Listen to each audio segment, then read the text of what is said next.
What's up, family? Gerald the Bossman here. You're tuned into the Bossman Show on AM 1010, AM 1430, 1055 The King. Let the King out at 105theking.com and the Bossman Show at bossmanshow.com. Hit me up on Instagram, the Bossman Show, Twitter at Bossman Show, and Facebook, Bossman Show. It's the Bossman on your radio. Listen to the Bossman Show with your host, JR, Saturdays at 9 a.m. right here on AM 1010, The King. BS3 Network, changing the way you watch TV. Yes, BS3 Network, changing the way you watch TV, covering content and hot topics from A to Z, sports, music, society and culture, movie reviews, you name it, we have it. Check it out on bs3network.com or check us out on Roku, BS3 TV on Roku, as well as check out your favorite podcast on all podcast platforms or Spreaker.com/BS3 Network. You are now tuned to BS3 Network.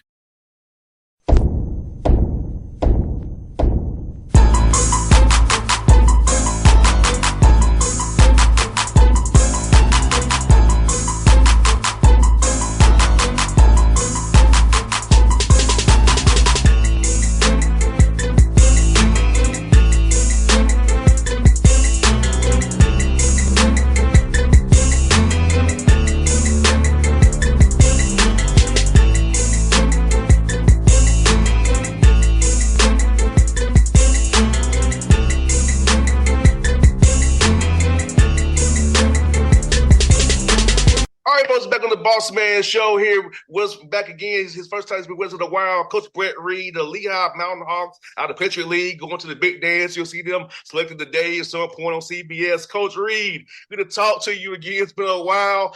That's on me. I'm sorry about that. But let's enjoy today for sure, man. No, it's a pleasure to be able to talk to you. I mean, it's an exciting time. It's March Madness. You know, we're getting ready to go dancing, but having the chance to visit with you and talk about Lehigh, talk about basketball, I mean, it's a great morning without a doubt. And, Coach, you know, with me working around Atlanta Hawks, CJ McCollum, a big Lehigh alum, he's been very much happy. I've been going back and forth with him because, you know, my alma mater, Tennessee State's in this tournament as well, so we've been going back and forth with him about that. So, and, you know, so what he's meant to your school, CJ McCollum. So I'm asking about him.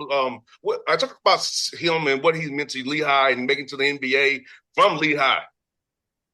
Well, CJ's story is an incredible story. He was a great player out of high school. And we saw tremendous value in bringing him in and being part of our program. And he just continued to get better year after year.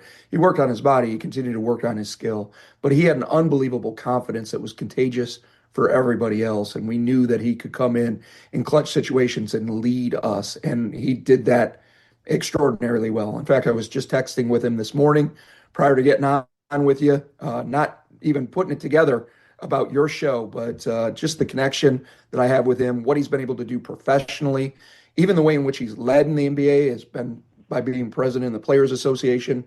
I know the Hawks are hot right now. He's just coming off a 30-point game last night. So couldn't be more proud of him, and I know he's really proud of Lehigh as well. 100%. Coach, this is your first time going to a tournament, one as assistant coach, 3 as a head coach, and for you, man, never gets old. So how does it feel this third time around as a head coach? You know, it's special for me. You know, I really got a lot of positive feelings about our team. This is a team that developed throughout the course of the year. Our season was not without adversity. At one point, we were 3 deep injured in the forward position and just were trying to do makeshift lineups to see if we could push through. We ended up finding a pretty good stride and really accelerated as the year went on. But this team decided to do it with great chemistry, great unity, put away any sort of ideas of dissension and just trusted us as coaches and continue to move forward. You know, having been in the championship game 4 times in the last 10 years, but having lost those other ones, it was really important for me, for our guys to push through. But they played with tremendous confidence and conviction. They ended up pretty much having a dominant performance in the Patriot League championship game. And now it's on to the next thing. And I'm excited about the opportunity to continue to coach them. Coach, let me ask you, I'm interested to ask you about this, Coach Reed. How much did you practice the guys the rest of the week? Because I know when you win early in the first week of conference tournament week, it's like you got some time off. So how you kind of manage that so they don't get rusty, but also give them some rest as well to not knowing where you're going with the Selection Sunday coming up here today. So how you kind of manage all those things with all that rest that you have in between your next game? Yeah, I want to put on both hats. One as a coach that wants to drive these guys towards performance, and another one as somebody who's really proud to walk in that journey with them. I wanted to give them an opportunity to bask and kind of marinate in winning a championship. It's going to be a lifelong experience, and it's going to be a lifelong memory, and something that I really wanted them to be able to kind of like soak in. So we took 2 days off to give them space, allow their bodies to adjust, allow them to kind of get more, maybe more on a natural sleep cycle. Because after you win, the adrenaline is so high, it's hard to sleep. So we've actually resumed. A lot of it was like a non-contact day just to get our cardio up, work on our skills. We'll go into it a little bit more in earnest today, Sunday, prior to the selection show, and just start, really refocusing on ourselves, developing and enhancing our competitive drive and getting us ready for that next opponent, even though we don't know who it is yet. It's going to be more about us today, but I think our guys have embraced this challenge and they actually appreciate the opportunity to celebrate, but now they're hungry for more. 100% coaching. What does it say about the people around you, the support staff, your AD, the president, having an alignment around you to give you what you need to be successful, and knowing in a competitive conference that you're in where, it's been tough for years there, man, with all the competition. So what about just having that right support, how administration actually help you win off the court while you coaching on the court? Absolutely. It starts with our coaching staff and their unity and their buy-in to the vision that I had for where we wanted to go and how we wanted to do things. They echoed those messages. And when you have an echo of messaging, it makes a big difference. And then from an administrative standpoint, we have an athletic director that's relatively new to our school. His name's Jeremy Gibson, and he's coming in with a lot of ideas. He's somebody that understands the climate and culture of college athletics and is willing to embrace that. And because of that, I think our program can grow. It can be in a position where we can hopefully have the resources to be competitive year in and year out.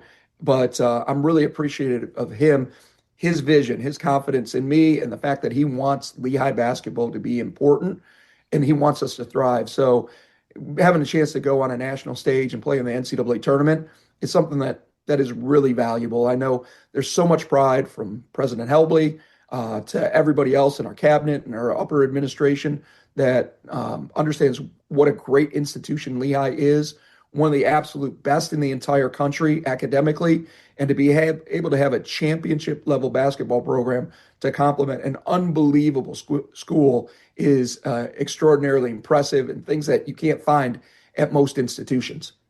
And coach, by you going to the national stage now and recruiting, Lehigh's going to be in top of mind now because you're going to the tournament. Kids will see that. Kids may want to make a move to Lehigh and see what your accomplishment want to be a part of a winning culture and winning program. And to talk about how important that is to get that free marketing and free exposure for your university by going to the tournament.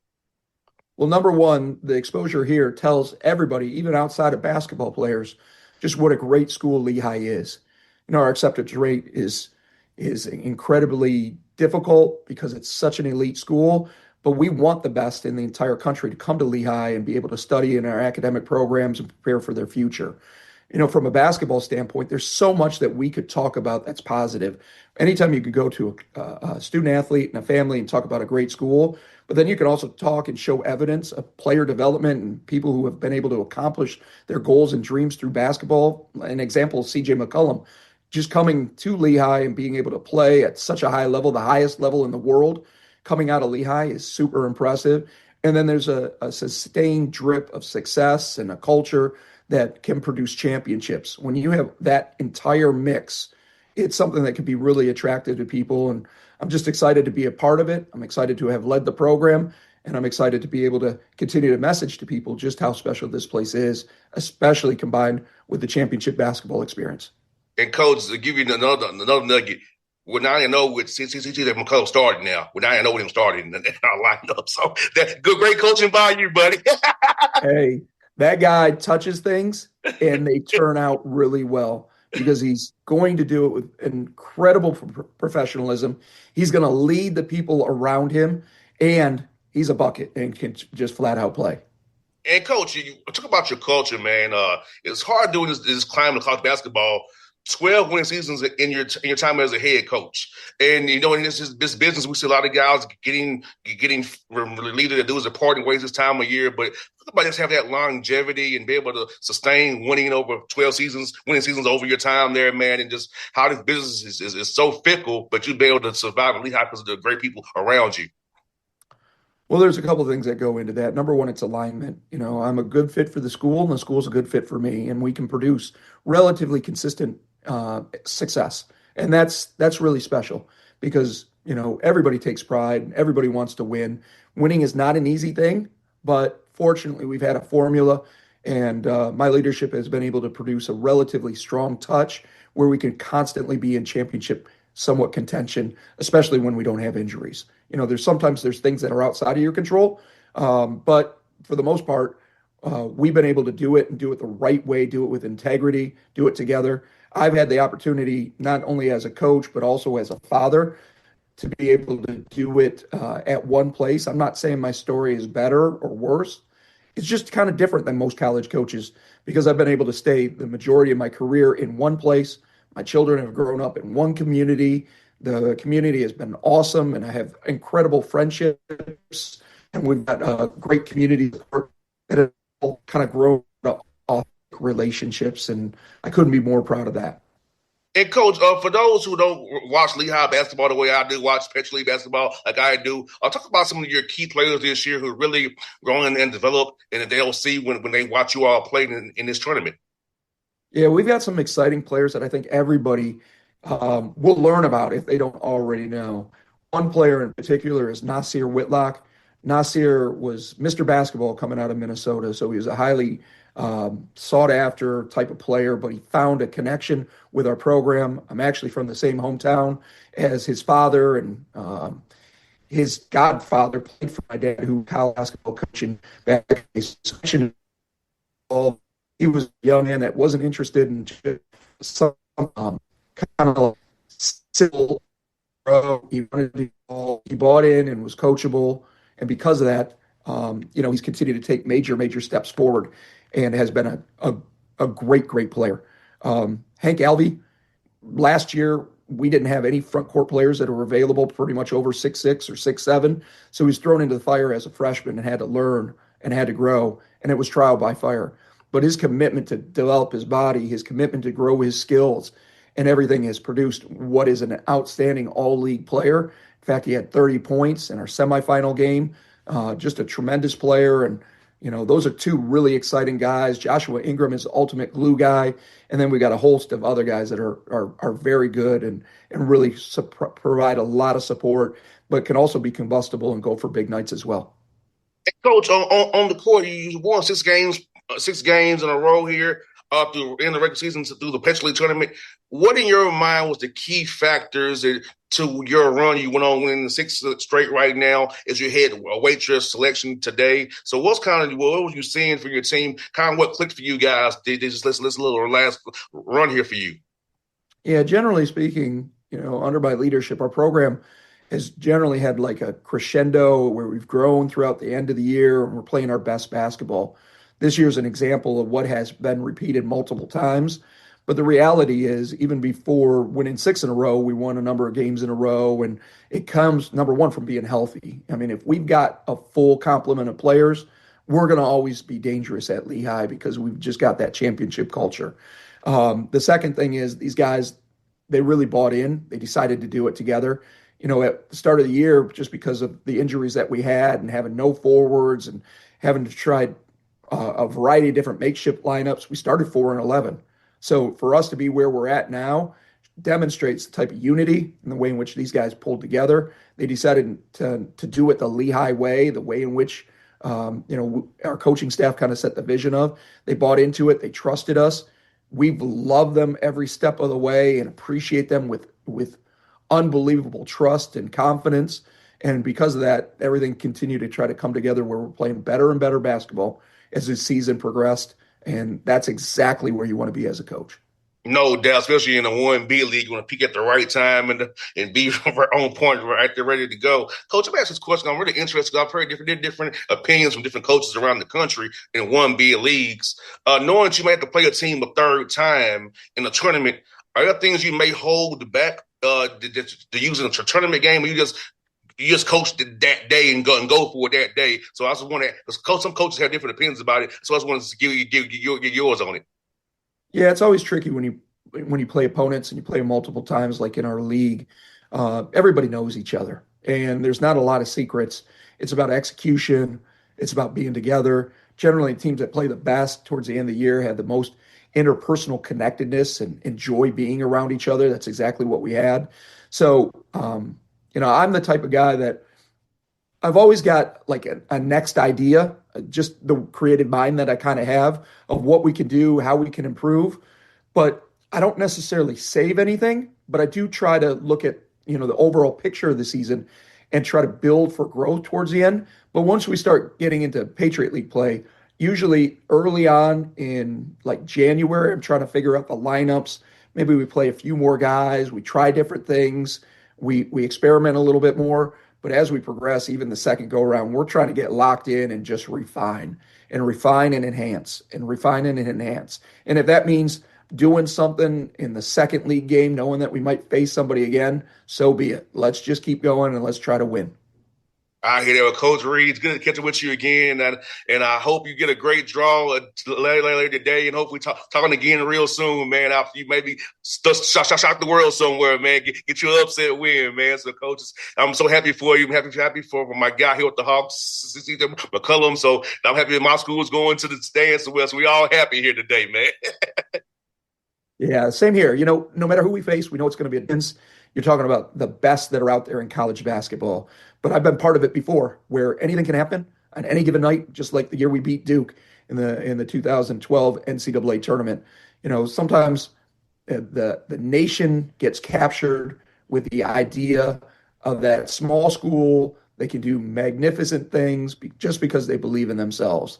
Those things are magical moments, but that's what is part of the beauty and the luster and the enjoyment of March Madness. And we're just happy to be part of it. And hopefully we can continue to survive, advance. And, I really believe in our guys, and I'm happy that we're on this journey together. Sounds great, Coach. Coach, thank you for your time this morning. I look forward to talking to you down the road, man. Absolutely. Thanks for having me on.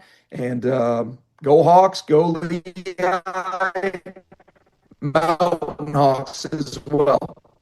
Yes, sir. BS3 Network. Changing the way you watch TV. Yes, BS3 Network, changing the way you watch TV, covering content and hot topics from A to Z, sports, music, society and culture, movie reviews, you name it, we have it.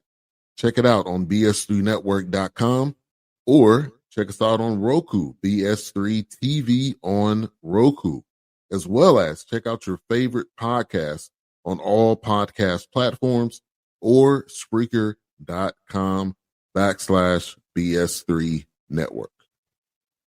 You are now tuned to BS3 Network. What's up, family? Gerald the Bossman here. You're tuned into the Bossman Show on AM 1010, AM 1430, 1055 The King.